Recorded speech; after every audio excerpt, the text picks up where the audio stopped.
Ready for the real test of endurance? This is the horrifying reality of the rising of the shield hero. Forget typical power fantasies. This is a masterclass in pure institutional betrayal. Our hero, Naofumi, is basically a cosmic punchline. You remember Naofumi, right? The guy whose legendary weapon is effectively a glorified manhole cover?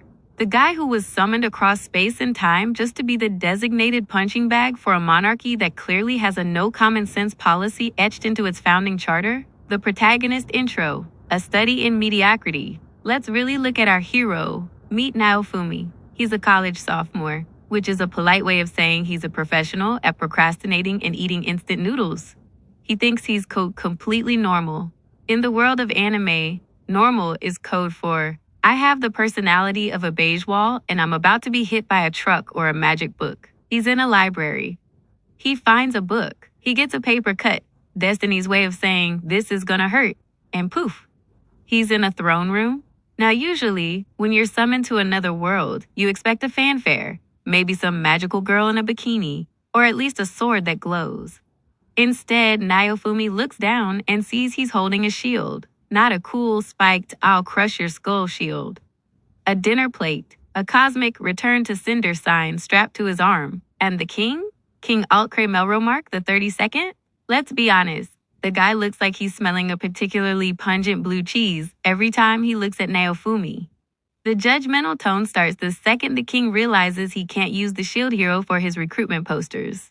He treats Naofumi like a bug on the royal windshield, something to be wiped away with a squeegee and some aggressive propaganda. The legendary heroes, the boy band of incompetence. Then we have the others, the dream team, the three guys who clearly spent more time on their hair care routine than their actual combat stats. Ren, the sword hero, he's the edgy loner. He's 16, he's cool, and he definitely has a don't come to the guild tomorrow vibe. He talks in short, clipped sentences because he thinks it makes him look mysterious, but really, it just makes him look like he's struggling with basic grammar. Motoyasu, the spear hero. Oh, Motoyasu, a blonde pretty boy who clearly thinks he's the lead in a dating sim. If vanity were a stat, he'd be level 99. He's the kind of guy who would try to flirt with a dragon while it's actively incinerating his legs. Itsuki, the bow hero, the justice-obsessed kid. He's the type of student who reminds the teacher about the homework 5 minutes before the bell rings. He has a messiah complex so large it has its own gravitational pull. And then there's Naofumi, who gets 0 recruits. Why? Because the Kingdom of Melromark has been running The Shield Hero is a loser PR campaign for roughly several hundred years. It's institutionalized bullying at its finest. Finally, a girl named Mine joins him.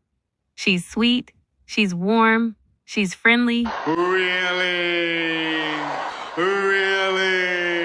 If you actually believe that, I have some lovely beachfront property in the middle of the Sahara Desert to sell you. Cash only, no refund. Are you in or you out? The Great Melromark Hustle, a lesson in naive optimism. For a brief, flickering moment, Naofumi is winning. He's got a girl. He's buying armor. He's out in the fields punching orange balloons, the vicious monsters of this world that look like sentient beach balls. While he's acting as a human punching bag, Mine is doing the actual stabbing. He's stashing his silver like a middle-aged dad on a budget, feeling pretty good about his new life. He's thinking, hey, maybe this isekai thing isn't so bad. I've got a shield, a sidekick, and enough money for a decent meal. Then comes the morning after. He wakes up, and the world has gone cold. His silver? Gone. His chainmail? Gone. Even his extra pants. Yes, the man was robbed of his trousers, are gone. He rushes to find Mine, thinking she's been kidnapped, only to be dragged before the king by a squad of knights who look like they've been practicing their scary faces in the mirror all morning. The shield hero forced his way into my room. He was stinking drunk. He tried to Mine, the Academy Award for Best Performance by a Villain goes to. Suddenly, the whole room is gasping. Motoyasu is playing the knight in shining armor, puffing out his chest like a pigeon on steroids. The king is looking for any excuse to execute the guy with the dinner plate. Help me. Help me. It's a complete setup, a total gotcha moment that Naofumi was too busy daydreaming about otherworld tropes to see coming. He's been played like a cheap fiddle in a discount orchestra. The descent into saltiness, birth of the anti-hero. Naofumi realizes the truth with the weight of a falling anvil. 1. The king hates him for reasons that likely involve a lot of dusty history books. 2. Mine is a professional grifter whose soul is as black as a burnt marshmallow. I said, back the fuck up. 3. The other heroes are as useful as a screen door on a nuclear submarine. He's stripped of his dignity, his money, and any shred of faith in humanity. He leaves the castle with nothing but a bitter taste in his mouth and a shield he can't even put down. He starts leveling up by letting monsters bite him so he can harvest their guts for a single copper coin. It's depressing. It's gritty. It's actually a fairly decent way to build a world-class grudge. He's not a hero anymore. He's a survivor with a very high defense stat and a very low opinion of your mother. The final solution, a bargain with the abyss. Naofumi hits a mechanical wall. He has 0 attack power. He can stand there and take a beating all day. He's basically a sentient brick, but he can't even kill a spicy marshmallow without a weapon. He needs a sword, but the shield is a jealous, possessive girlfriend. If he even thinks about touching another weapon, it literally shocks him into submission. It's a defense-only build in a world that wants to eat him alive. Enter the slave trader. Imagine the air shifting. You leave behind the sun-drenched, marble-cladded hypocrisy of the capital where justice is just a fancy word for whatever the king wants. And you follow a man who looks like he stepped out of a Victorian nightmare. This is Belucas. He doesn't just walk. He glides through the shadows like a shark that's caught the scent of a fresh, bleeding ego. He leads Naofumi away from the respectable shops and into an alleyway so dark it makes a basement look like a solarium. The atmosphere, a sensory train wreck. You step into the tent, and the first thing that hits you isn't the sight, it's the stench. It's a thick, cloying cocktail of unwashed bodies, wet straw, rusted iron, and enough incense to choke a horse, probably meant to mask the smell of literal despair. Behind the gaudy, overpriced rugs that Belucas uses to pretend he's a legitimate businessman, you hear it. Clink, clink, cough. It's the sound of chains against cage bars, underscored by the hollow, rhythmic coughing of the dying and the discarded. For any normal person, this would be a call the authorities moment. But for Naofumi, this guy has been so thoroughly trashed by the good guys that this den of inequity feels like the only place in Melromark where the truth is actually on display. Here, at least, the monsters don't wear crowns. The sales pitch, a lesson in cynicism, Belucas is a master of the read. He looks at Naofumi, specifically at those dead, hollowed-out eyes, and he doesn't see a hero. He sees a customer who has checked his morality at the door and is looking for a bargain in the zero trust department. I'm not selling you a friend, kid. I'm selling you a tool. That's the vibe. Belucas lays it out with clinical precision. The trust gap, Naofumi can't hire an adventurer. Why? Because they'll rob him, mock him, or run back to the king to report his crimes for a gold star and a pat on the head. The magical leash. Enter the slave seal. This is peak psychological horror, disguised as a, quote, game mechanic. It's a blood magic ritual that turns a living being into a biological remote-controlled car. They lie? Pain. They disobey? Agony. They try to run? Well, let's just say the off switch is very permanent. The twisted logic in Naofumi's fractured mind. This isn't an atrocity. It's security. If the only way to ensure someone won't stab you in the back is to hold a magical detonator over their heart, then by God, he's buying the detonator. It's dark, it's messed up, and it's exactly where we are right now. The inventory, the bargain bin of souls. Belucas starts the tour with the casual indifference of a guy showing off used 2004 Corollas. He points out the high-end goods, beastmen with muscles that have muscles, perfect for bodyguards. But they're expensive. We're talking 20 to 30 gold pieces. Naofumi's budget is currently whatever I can scrape off a dead balloon, so he passes. He's looking for the as-is section. Then they reach the bargain bin. This is where the sick, the traumatized, and the defective units go. It's a lineup of broken spirits that haven't seen a square meal since the summoning ritual began. The choice, Raphtalia, Naofumi's heroic selection process, is about as warm as a block of dry ice. He spots a small, shivering Tanuki demi-human girl huddled in the corner of a cage. The condition, she's a mess. She has a racking, wet cough, a lovely mix of a chest infection, and sheer, unadulterated terror. She's malnourished to the point of being skeletal, and she looks at the world like she's waiting for the next blow to fall. The price tag. Because she's damaged goods and likely to die soon anyway, she's a steal at 30 silver coins. The rationalization. This is the peak of our judgmental journey. Naofumi isn't looking for a daughter figure. He's looking for a folding knife with legs.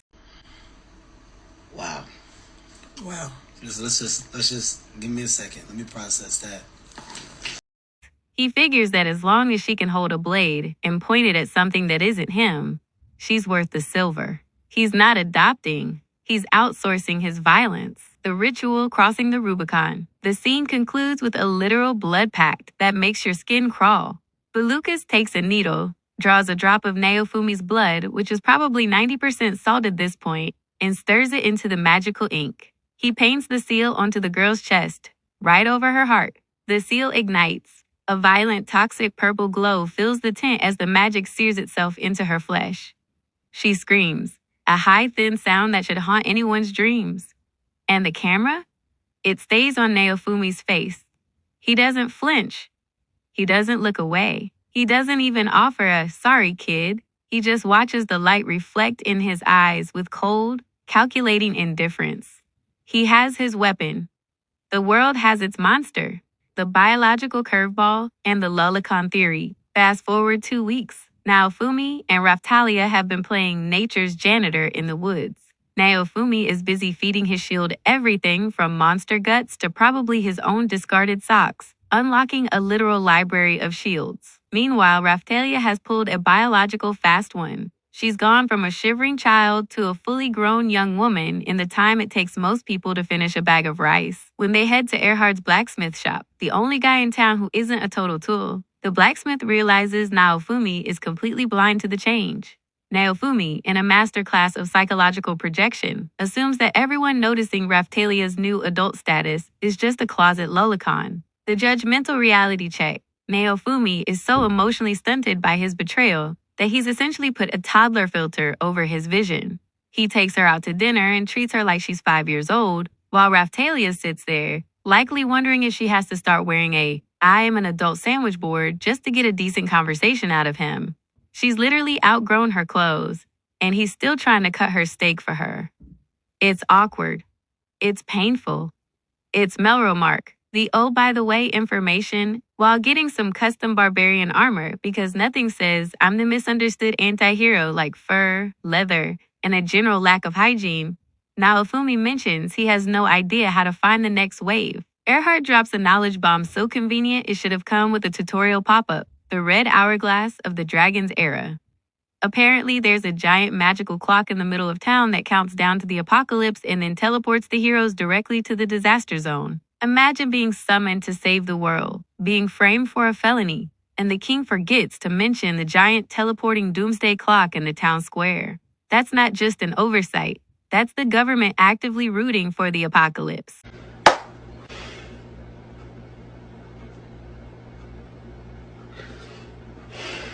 Oh, you wanted to know when the demons are coming?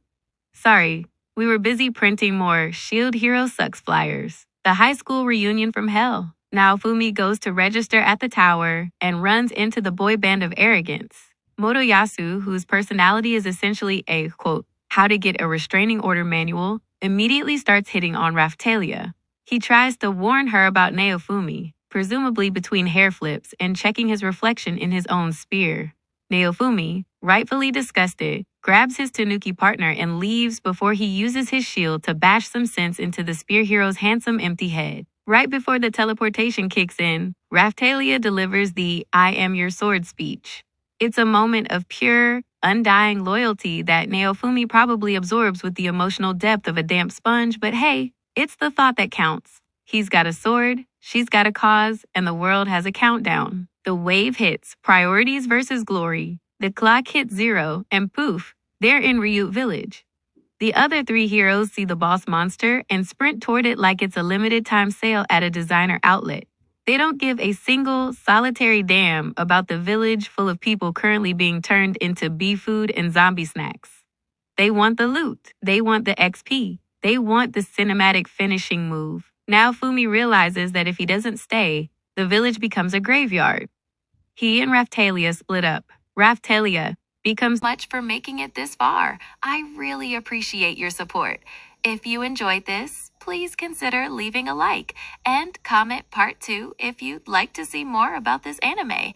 Plus, feel free to suggest more content if you have other ideas.